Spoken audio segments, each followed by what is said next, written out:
يا مركز النور فيك الإخاء وفيك المحبة فيك النقاء. يا مركز النور فيك الإخاء وفيك المحبة فيك النقاء.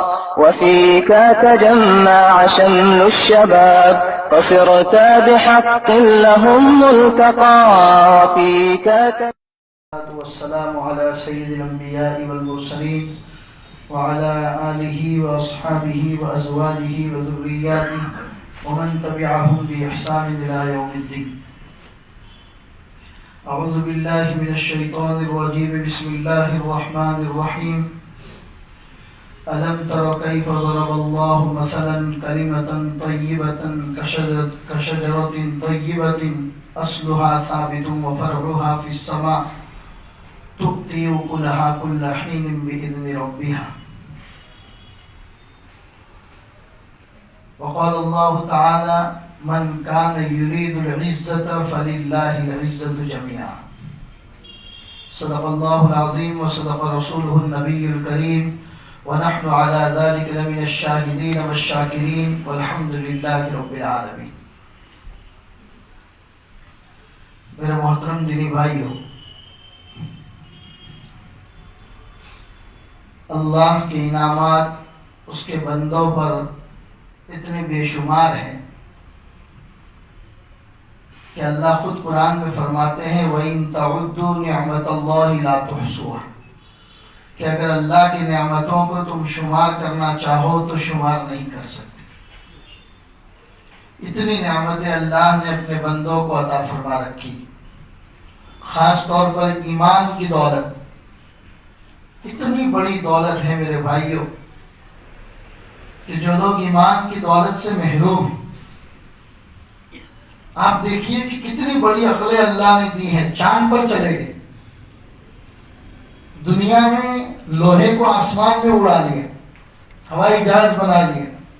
اتنی بڑی بڑی عقلیں دی ہیں، اس کے باوجود ان کو اللہ سمجھ میں نہیں آئے.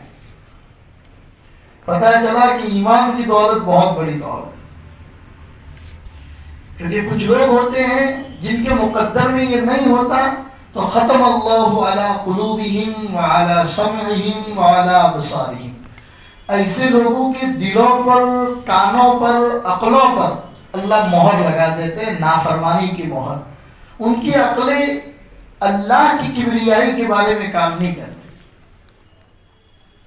ہمارے اوپر اللہ کا سب سے بڑا احسان یہ ہوا کہ اس نے جب ہمیں اس دنیا میں بھیجا تو ہم نے ایک ایمان والے گھر میں آنکھ کھولی، ایمان والے گھر میں پیدا ہوئی. ہمیں ان لوگوں کی طرح مجاہدہ نہیں کرنا پڑا کہ ایمان کے لیے گھر بار چھوڑنا پڑا ہو، ماں باپ قربان کرنے پڑے ہو، گاؤں وطن چھوڑنا پڑا ہو.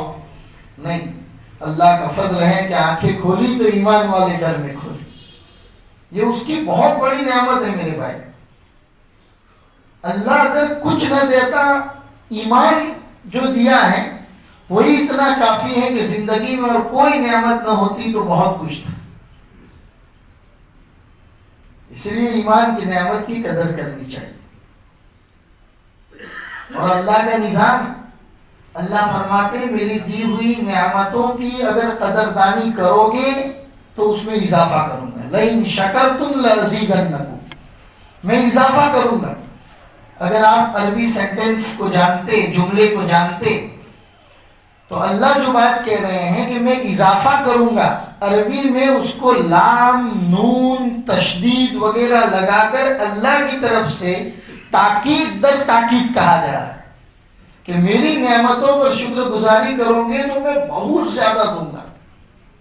وَلَئِن كَفَرْتُمْ إِنَّ عَذَابِي لَشَدِيدٌ، اور اگر ناشکری کرو گے تو یاد رکھو میری پکڑ بڑی سخت ہے. میں ایمان کی دولت سے تمہیں نواز سکتا ہوں، اور اگر تم ایمان کی قدردانی نہیں کرو گے تو یاد رکھو ایمان کے نقشے میں رکھ کر بھی تمہیں ایمان سے محروم کر دوں گا. نعوذ باللہ، اللہ ہماری حفاظت فرمائے. پتہ چلا ایمان بڑی دولت ہے اللہ کی طرف سے دی ہوئی، اس کی قدردانی کرنی چاہیے. ہم دنیا کے پیچھے اور اپنی ضرورتوں کو پوری کرنے کے پیچھے بہت بھاگتے رہتے ہیں میرے بھائی. کبھی کبھی کچھ وقت اپنے لیے بھی نکالیے، کیونکہ مر کر جانا تو ہر ایک کو ہے۔ دنیا کے اندر آج تک کوئی آدمی ایسا پیدا ہی نہیں ہوا جس نے موت کا انکار کیا۔ اللہ کا انکار کرنے والے بھی پیدا ہوئے، محمد الرسول اللہ کا انکار کرنے والے بھی پیدا ہوئے، اسلام کا انکار کرنے والے بھی پیدا ہوئے، موت کا انکار کسی نے نہیں کیا۔ ہر ایک کو پتا ہے کہ ایک نہ ایک دن مر کے جانا ہے، اور جب مر کے جانا ہے تو ہم تو مسلمان ہیں، ہمارا عقیدہ ہے کہ مر کر جانا خالی وہاں زندگی ختم نہیں ہو جاتی، دوبارہ زندگی وہیں سے اسٹارٹ ہوتی، اور دنیا میں جو زندگی گزاری ہے اس کا پورا حساب رب کائنات کو دینا ہے۔ کیسے زندگی گزاری، ہم نے زندگی تمہیں دی تھی، جوانی دی تھی، کہاں خرچ کی، مال دیا تھا، مال کہاں سے کمایا، کہاں خرچ کیا، تمہیں فرصت کے اوقات دیے تھے تو ان فرصت کے اوقات کو تم نے کہاں خرچ کیا۔ زندگی کی ایک ایک پہلو کا حساب دینا ہے میرے بھائی۔ تو دنیاوی زندگی کے اندر انسان کو کبھی کچھ وقت اپنے لیے بھی نکالنا چاہیے اور اپنے ایمان کو ٹٹولے۔ اے اللہ، نماز میں کہیں کہیں کوتاہی کمی ہو جاتی ہے، سستی ہو جاتی ہے، روزے زکوٰۃ میں کہیں کوتاہی کمی ہو جاتی ہے، لیکن تیرے اوپر ایمان رکھنے میں تو کہیں کھوٹ تو نہیں۔ محمد رسول اللہ کو اپنا نبی مانتے ہیں، آخری نبی مانتے ہیں، وہی ہمارے نبی ہیں، اس بات کو ماننے میں، اس کا عقیدہ رکھنے میں کہیں کہیں کمی تو نہیں۔ ہماری نوجوان نسلوں کو اور بچوں کو سب سے زیادہ ابھی فکر کرنے کی جو ضرورت ہے وہ عقیدوں کی میرے بھائی، کیونکہ دشمن منہ پھاڑ کے بیٹھا ہے، وہ میرے اور آپ کے بچوں کے عقیدے کے ساتھ کھلواڑ کر رہا ہے۔ وہ میدان میں لڑنے کا زمانہ گیا، اب وہ آپ کے اور میرے ایمان کے ساتھ کھلواڑ کریں گے، آپ کے بچوں کے ساتھ کھلواڑ کریں گے۔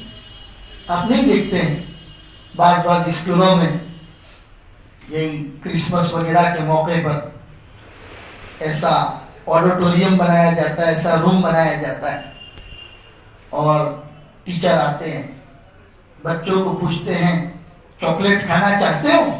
بچہ تو بچہ ہوتا ہے، 5 سال کا 7 سال کا بچہ ہے، ٹیچر اس کو پوچھتا ہے چاکلیٹ کھانا چاہتے ہو؟ بچے کہیں گے بالکل ہم چاکلیٹ کھانا چاہتے ہیں۔ چاکلیٹ کون دے گا بولے؟ تو کہتے ہیں کہ آج کون سا دن ہے؟ کرسمس کا دن ہے، مانگو تمہیں چاکلیٹ ملے گا۔ تو پھر ان کو نام سکھایا جاتا ہے، اس نام سے مانگو۔ وہ بچے مانگتے ہیں، اسی وقت وہ کوئی بٹن دباتے ہیں، چھت کے اوپر سے کوئی چھت کھلتی ہے اور وہیں سے چاکلیٹ گرتا ہے۔ چھوٹا بچہ نہیں جانتا کہ ان لوگوں نے کیا سازش کی، کہاں سے بٹن دبایا، کہاں سے چاکلیٹ گرا۔ بچے کے دماغ میں تو یہ تھا کہ ہم نے فلاں آدمی کا نام لے کے چاکلیٹ مانگا اور ہمیں چاکلیٹ مل گیا۔ یہ سلولی آہستہ آہستہ میرے اور آپ کے بچوں کے ذہن و دماغ پر اٹیک کرنے کی کوشش کی جا رہی ہے۔ یہ عقیدہ ہے، اس لیے پورے ہندوستان میں جمعیت علماء بھی کوشش کر رہی ہے، مختلف علاقوں میں جا کے، بستیوں میں جا کے چھوٹے چھوٹے بچوں کو بلا کے ان کے عقیدے کی فکر کی جا رہی ہے۔ بتاؤ اللہ کے بارے میں تمہارا کیا عقیدہ ہے؟ محمد الرسول اللہ کے بارے میں تمہارا کیا عقیدہ ہے؟ توحید کے بارے میں تم کیا کہتے ہو؟ توحید کسے کہتے ہیں بچوں؟ بتاؤ۔ موت کے بعد بعد الموت، موت کے بعد دوبارہ اٹھنا ہے، زندگی کا حساب دینا ہے، اس کے بارے میں تمہارا کیا عقیدہ ہے؟ فرشتوں کے بارے میں، جنت کے بارے میں، جہنم کے بارے میں، اللہ کی اتاری ہوئی کتابوں کے بارے میں، اللہ کے اتارے ہوئے رسولوں کے بارے میں تمہارا کیا عقیدہ ہے؟ یہ جگہ جگہ پر بچوں کو بلا کر ان کے عقیدے کی فکر کی جا رہی ہے، کیونکہ یہ دنیا کا آخری دور ہے میرے بھائی۔ رسول پاک صلی اللہ علیہ وسلم کی وہ روایتیں آپ پڑھیں گے جو قیامت سے پہلے حالات پیدا ہوں گے۔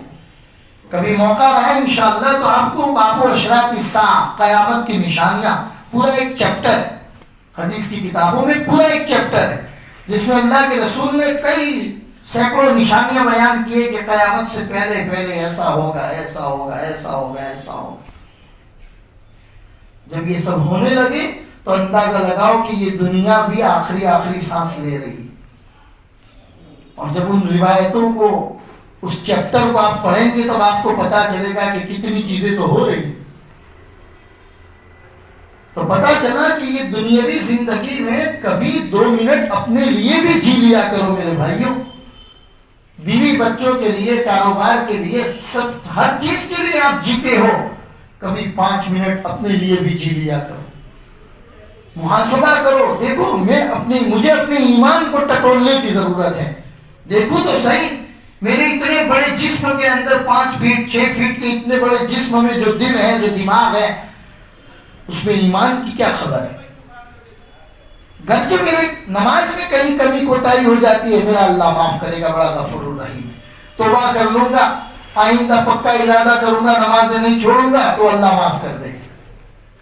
روزہ میں کمی ہے، زکوٰۃ میں کمی ہے، توبہ سچے دل سے توبہ استغفار کر لوں گا، ایک نئی زندگی شروع کروں گا، اللہ معاف کر دے گا. لیکن یاد رکھو میرے بھائیو، ایمان میں کبھی کمی آئی، عقیدے میں کمی آئی تو یہ آپ کو آہستہ آہستہ شرک والے راستے کی طرف ڈال دے گی. اور اللہ نے فرما دیا میں سب کچھ معاف کرنے کے لیے تیار ہوں. احد پہاڑ کتنا بڑا پہاڑ ہے مکہ المکرمہ، اس کے برابر بھی گناہوں کا انبار لے کر آؤ گے، میرے سامنے ندامت کے 2 آنسو بہاؤ گے، تمہارے آنسو زمین پہ نہیں گریں گے، اس سے پہلے میں تمہیں بخشش کا سامان دے دوں گا. لیکن میرے ساتھ اگر کسی کو شریک ٹھہرایا، میں ہرگز معاف نہیں کروں گا. اللہ فرماتے میں شرک کو تو کسی بھی حالت میں معاف کرنے کے لیے تیار نہیں. اس لیے میرے بھائیو، اپنی روٹین لائف کو کھنگالو، روٹین لائف کو کھنگالو، جانچو، دیکھو، ڈیپ میں جاؤ، معلوم کرو. صبح سے لے کر شام تک میری جو پوری روٹین ہے، اس روٹین کے اندر کہیں نہ کہیں میرے عقیدے میں کوئی کمی اور کوتاہی تو نہیں آ رہی. اور اسی ایمانی قوت کو مضبوط کرنے کے لیے ضرورت جس بات کی ہے وہ ہے اللہ کے ذکر کی. اسی لیے کہتے ہیں اللہ کے ذکر کی عادت ڈالنی چاہیے. اللہ تبارک و تعالیٰ فرماتے ہیں ان ظن عبدی بی، میں اپنے بندے کے گمان کے ساتھ ہوتا ہوں. میرا بندہ جیسا میرے بارے میں سوچتا ہے میں اپنے بندے کے بارے میں سوچتا ہوں. میرا بندہ اکیلے میں مجھے یاد کرتا ہے، میں اکیلے میں اس کو یاد کرتا ہوں. اللہ فرماتے ہیں میرا بندہ لوگوں کے بیچ میں مجھے یاد کرتا ہے تو میں بھی لوگوں کے بیچ میں یعنی فرشتوں کی جماعت میں میرے بندے کو یاد کرتا ہوں. اور جب بندہ بہت زیادہ اللہ کا ذکر کرتا ہے تو اللہ انہی فرشتوں کی جماعت کو بلا کر کہتے ہیں یہاں آؤ، جب میں نے انسان کو پیدا کرنے کا ارادہ کیا تھا تو تم لوگوں نے آرگومنٹ کی تھی، دلیل کی تھی کہ اللہ آپ انسان کو کیوں پیدا کرتے ہو، یہ تو زمین کے اوپر آ کر خون خرابہ کرے گا. وَنَحْنُ نُسَبِّحُ بِحَمْدِكَ وَنُقَدِّسُ لَكَ، ہم آپ کی تسبیح بیان کرتے ہیں، ہم آپ کی پاکی بیان کرتے ہیں، پھر کیا ضرورت ہے انسان کو پیدا کرنے کی. اب جب انسان ذکر کرتا ہے تو اللہ انہیں فرشتوں کو بلا کر کہتے ہیں دیکھو یہ میرا پیدا کیا ہوا بندہ دنیا کے اندر رہ کر چاروں طرف سے برائیاں اس کو اپنی طرف سے کھینچ رہی ہیں، اس کے باوجود وہ اس کی طرف مائل نہیں ہو رہا ہے اور مجھے یاد کر رہا ہے. اس لیے ذکر کی اہمیت سکھائی گئی. اللہ تبارک و تعالیٰ نے ذکر کی اہمیت سکھائی. جتنا زیادہ انسان کی روزمرہ کی زندگی میں اللہ کے ذکر کی کثرت ہوتی ہے وہ بندہ شرک سے اتنا ہی محفوظ ہوتا ہے اور آہستہ آہستہ اس کا دل تمام زنگ اور میل سے صاف اور شفاف ہو جاتا ہے. اسی لیے دیکھیے کسی کے ہاتھ پر جب ہم بیعت ہوتے ہیں، کسی اللہ والے کے کسی پیر مرشد کے ہاتھ پر جب ہم اپنا ہاتھ دے دیتے ہیں، ان کے ہاتھ پر بیعت ہوتے ہیں تو سب سے زیادہ جو فکر کی جاتی ہے وہ ذکر کی کروائی جاتی ہے. تو 100 مرتبہ تیسرا کلمہ پڑھو، 100 مرتبہ اللہ کا نام لو، 100 مرتبہ پہلا کلمہ پڑھو، 100 مرتبہ دوسرا کلمہ پڑھو، 100 مرتبہ محمد رسول اللہ کی رسالت کو بیان کرو. اگر پھر بھی کمی ہے تعداد بڑھا دو، 200 مرتبہ کر دو. اس کے باوجود دل ڈاوا ڈول ہوتا رہتا ہے اور تعداد بڑھا دو. ڈوز بڑھاتے رہو، اللہ کے ذکر کا ڈوز بڑھاتے رہو. ایک وقت آئے گا کہ تمہارا دل آئینے کی طرح صاف اور شفاف ہو جائے گا. پھر اللہ اور اس کے رسول کی جو بھی باتیں اس دل پہ ڈالی جائے گی وہ اس کو کیچ اپ کر لے گا. ذکر اللہ کی اہمیت سکھائی گئی میرے بھائی. محمد رسول اللہ صلی اللہ علیہ وسلم نے صحابہ کی پوری جماعت تیار کی اور ذکر کر کے ان کو دکھایا. اور اولیاء اللہ کے آپ واقعات پڑھیں گے میرے بھائیوں، اللہ کے ولیوں کے واقعات آپ پڑھیں گے، اتنا ذکر کیا کرتے تھے کہ ذکر ان کی رگوں پہ میں پیوستہ ہو گیا تھا. چنانچہ علامہ شبلی رحمۃ اللہ علیہ کے بارے میں کسی نے لکھا ہے، علامہ شبلی بہت بڑے اللہ والے گزرے، بہت ذکر کرتے رہتے تھے، چلتے پھرتے، لوگ ان کو مجنون اور پاگل سمجھتے تھے. ایک مرتبہ لوگوں نے مجنون اور پاگل سمجھ کر کسی نے ان کو پتھر مارا، جسموں پر زخم ہو گیا، خون کے قطرات بہنے لگے. ایک آدمی نے دیکھ لیا، ترس کھایا، اس نے بچوں کو بھگایا اور بلایا کہ ان کو لاؤ ذرا ان کی پٹی وغیرہ کر دی جائے. وہ آدمی کہتا ہے کہ جب میں پٹی کرنے کے لیے پہنچا تو میں نے دیکھا خون کا جو بھی قطرہ ان کے جسم سے نکل کر زمین پر گرتا ہے وہ اللہ کی شکل لے لیتا ہے. خون کا قطرہ زمین پہ گرتا ہے تو وہ اللہ کی شکل لے لیتا ہے، اللہ لکھا ہوا آ جاتا ہے اس میں. اور سمجھ گئے کہ شبلی کی رگوں پہ میں اللہ کا ذکر پیوستہ ہو چکا ہے. یہ ان کے ذکر کی انہوں نے عادت تھی، حالانکہ دنیا کے تمام کام کیا کرتے تھے. امام ابو حنیفہ علیہ الرحمہ سب سے بڑے کپڑوں کے تاجر تھے میرے بھائی. ان کے زمانے میں پورے بغداد، کوفہ اور بصرہ کے علاقے میں اتنا بڑا کپڑوں کا تاجر نہیں پایا جاتا تھا امام ابو حنیفہ جیسے، جو ہم سب کے امام ہیں. مسئلے مسائل میں ہم جن کو فالو کرتے ہیں، پوری دنیا میں 75% لوگ جن کو فالو کرتے ہیں مسلمان مسئلے مسائل کے معاملے میں، وہ ہم سب کے امام ہیں، امام اعظم ابو حنیفہ علیہ الرحمہ، جن کا اوریجنل نام نعمان بن ثابت. ان کو ہم فالو کرتے ہیں، سب سے بڑے کپڑوں کے تاجر.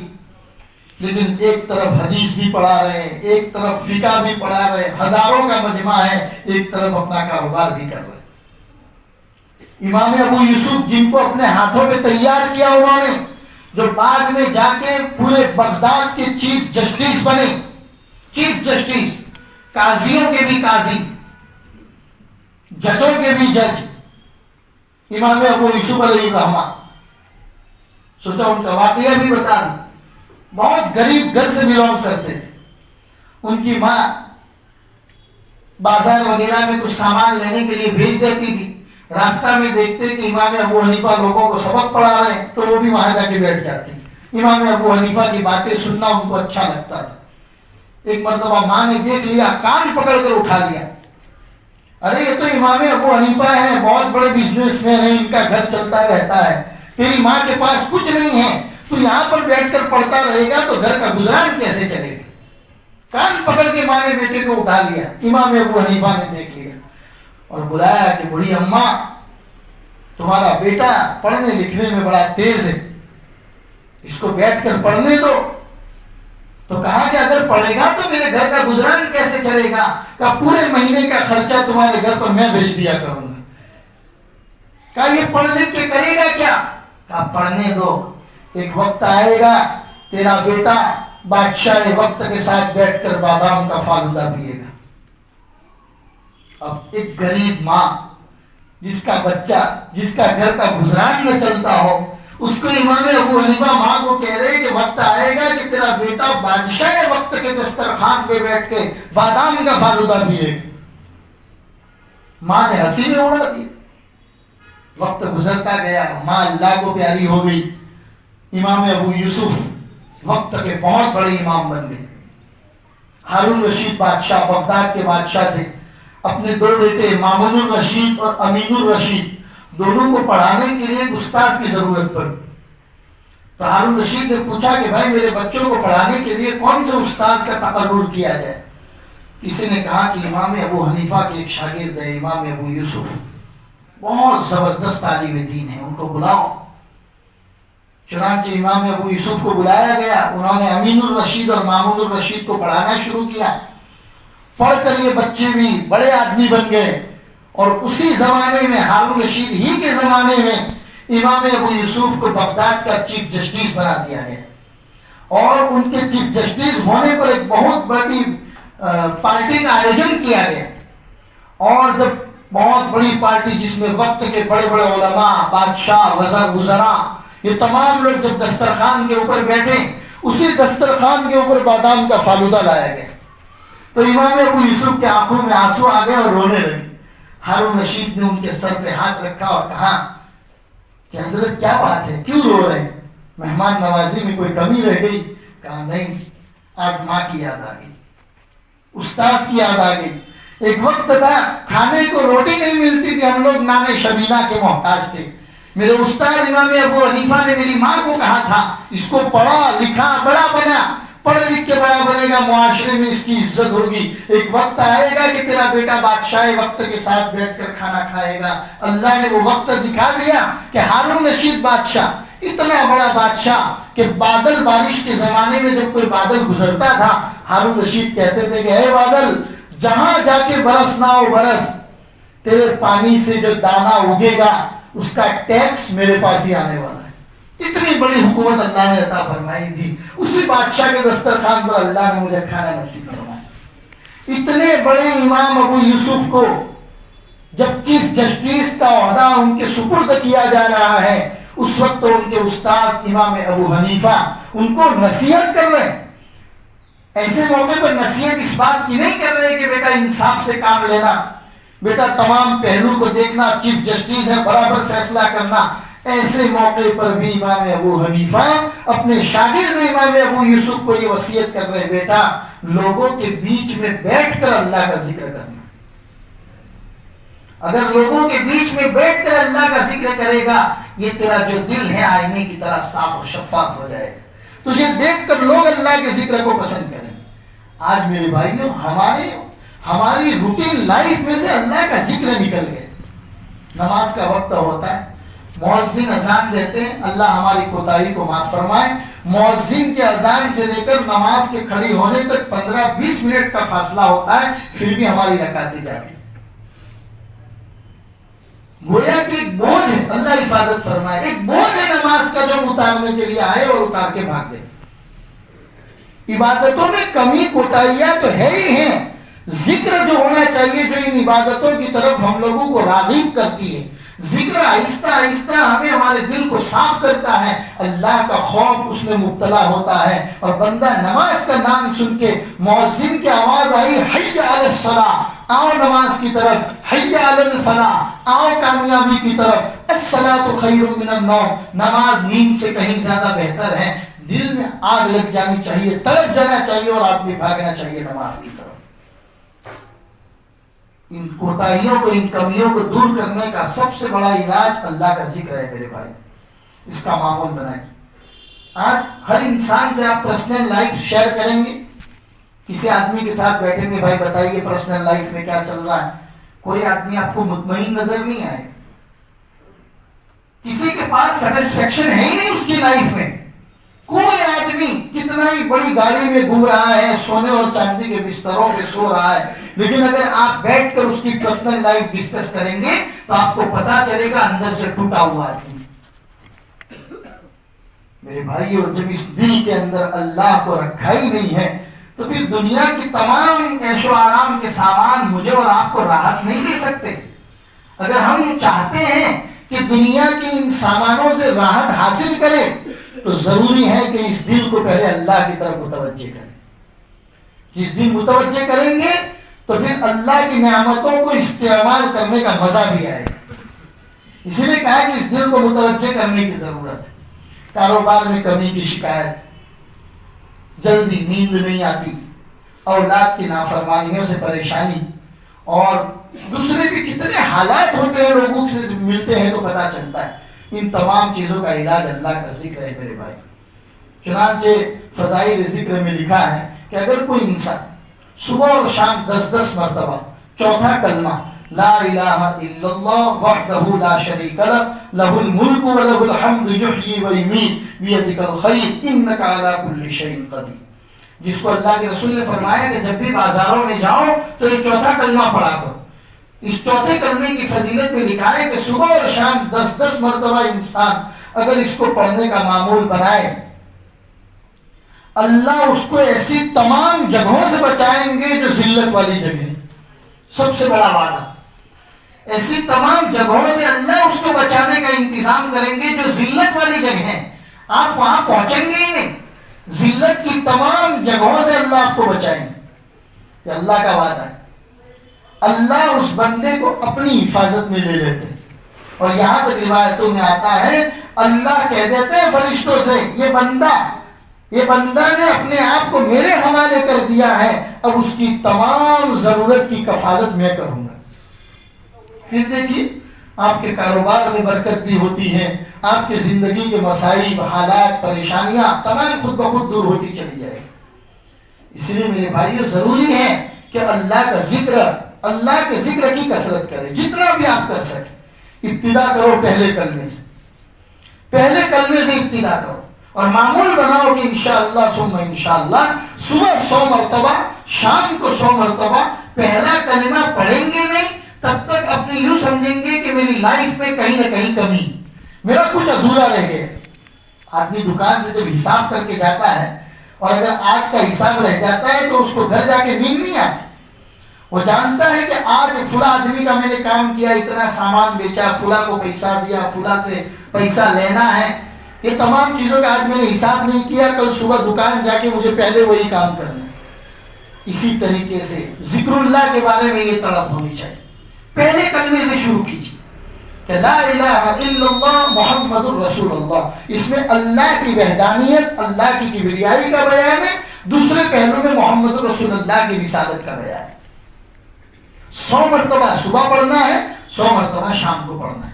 پھر چھوٹی موٹی دعائیں جو ہم نے آج تک سیکھی، نہیں سیکھی ہے تو کوئی بات نہیں، عمر ہو گئی، بڑھاپا آ گیا، اب تک کوئی دعائیں ہم کو یاد نہیں ہے، بسم اللہ تو یاد ہے، ہر کام کو بسم اللہ سے شروع کرو، یہ بھی اللہ کا ذکر ہے۔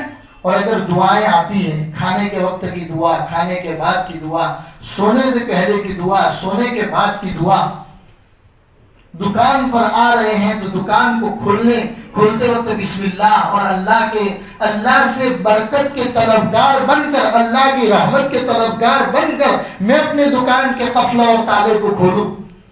شام کو دکان بند کر کے جاؤں تو اللہ کا نام لے کر دکان کے تالے کو بند کر کے جاؤں، تاکہ دشمنوں سے اور چور ڈکیتوں سے اللہ میرے کاروبار کی حفاظت فرمائے۔ محمد رسول اللہ صلی اللہ علیہ وسلم پر ہزاروں درود و سلام ہو، اس آقا پر کہ جس نے زندگی کے کسی پہلو کو تشنا اور پیاسا نہیں چھوڑا۔ میرے بھائی، اللہ کے رسول نے ہر چیز سکھائی۔ چھوٹے چھوٹے بچے گھر میں جو آج کل کے بورن ہوتے ہیں، یا پھر 6 month old ہے، 1 year old ہے، 1 سال کے 2 سال کے بچے، عورتیں شکایت کرتی ہیں، مرد شکایت کرتے ہیں، رات کو چمک جاتے ہیں بچے، پھر ہم بھاگتے ہیں تعویذ بنانے والے مولانا کے پیچھے۔ ارے بھائی، ان تعویذوں کے پیچھے پڑھنے کی کوئی ضرورت نہیں ہے۔ آپ مسلمان ہیں، آپ پڑھے لکھے ہیں، آپ سورہ فاتحہ پڑھتے ہیں، آپ قل اعوذ برب الفلق، قل اعوذ برب الناس پڑھتے ہیں، آپ خود پڑھ کے اپنے بچوں کے اوپر دم کرنے کی عادت ڈالیں۔ میں عام طور پر جب بھی مستورات میں بیان ہوتا ہے تو ان کو بتاتا ہوں کہ جب بھی اپنے بچوں کو دودھ پلانے کے لیے گود میں لو تو اس وقت اپنے بچوں کے کان میں اذان دینے کی عادت ڈالو۔ بچوں کو جب بھی آپ اپنی گود کے اندر لو تو ان کے کانوں میں اذان کے الفاظ کہنے کی طاقت ڈالو۔ کبھی بھی زندگی میں کسی بھی شیطانی وسوسائی، یا جس کو ہم بولتے ہیں کہ شیطان کی ہڑبیٹ وغیرہ، کسی چیز میں نہیں آئے گا۔ یہ تمام آسان کام ہے، اس کے لیے آپ کو تعویذوں کے پیچھے بھاگنے کی ضرورت نہیں ہے میرے بھائی۔ اللہ کے نام میں بڑی برکت۔ کون ہے جو نعوذ باللہ اللہ سے بڑا ہو؟ اللہ کا نام لے لیا، دشمن کی کوئی طاقت ہے، شیطان کی کوئی طاقت ہے، دنیا کے کسی پلیت سے پلیت کی طاقت ہے کہ اللہ کے نام کی بارڈر کو کراس کر کے وہ آگے گزر جائے؟ عقیدہ ہے ہمارا اس بات کے اوپر۔ لہذا میرے بھائیوں، اپنے معمولات میں ان چیزوں کو شامل کرو، اللہ کے ذکر کو شامل کرو، دعاؤں کا اہتمام کرو۔ مسجد میں آؤ تو دعا لکھی ہوئی ہے اللہم افتح لی ابواب رحمتک۔ آپ مسجد سے نماز پڑھ کے باہر نکل رہے ہیں، وہاں دعا اوپر ہی لکھی ہوئی ہے۔ کیا دعا سکھائی؟ اللہم انی اسألک من فضلک۔ کیا مطلب؟ اے اللہ، تیرے حکم سے نماز پڑھنے آ گیا تھا، اب واپس اپنے کاروبار پہ جا رہا ہوں، تیرے فضل کی طلبگار بن کر جا رہا ہوں، کاروبار میں برکت تو دے دینا۔ یہ دعائیں لکھی ہوئی ہے، یہاں پر بھی لکھی ہوئی ہے، وہاں پر بھی لکھی ہوئی ہے۔ میرے بھائیوں اس کو پڑھنے کا معمول بنائیے، ان کو چھوٹی چیزیں نہ سمجھے، اللہ کے نام میں بڑی برکتیں ہیں، بڑی برکتیں ہیں۔ معمول بنائیے ذکر اللہ کا، جس دن معمول بن گیا انشاءاللہ کتنی لائف کی شکایتیں خود بخود ختم ہو جائے۔ اللہ کہنے سننے سے زیادہ ہم سب کو اس پر عمل کی توفیق عطا فرمائے، اور اپنی زندگیوں میں اللہ کے ذکر کو کثرت کے ساتھ کرنے کا معمول بنائے۔ میرے بھائیوں ہر کام کو بسم اللہ سے شروع کریں، اس کا معمول بنائیں۔ اور دوسرا میں نے بتایا پہلے کلمے سے انشاءاللہ ابتدا کرنی ہے۔ روزانہ صبح، چاہے آپ گاڑی چلا رہے ہو، دکان پہ بیٹھے ہوئے ہو، کام کر رہے ہو، کام کرتے کرتے بھی لا الہ الا اللہ محمد رسول اللہ 100 مرتبہ صبح پڑھنا ہے، 100 مرتبہ شام کو پڑھنا ہے۔ اللہ اس کی برکتیں ہم سب کو عطا فرمائے۔ وصلی اللہ علی النبی الکریم وعلی آلہ واصحابہ اجمعین برحمتک یا ارحم الراحمین۔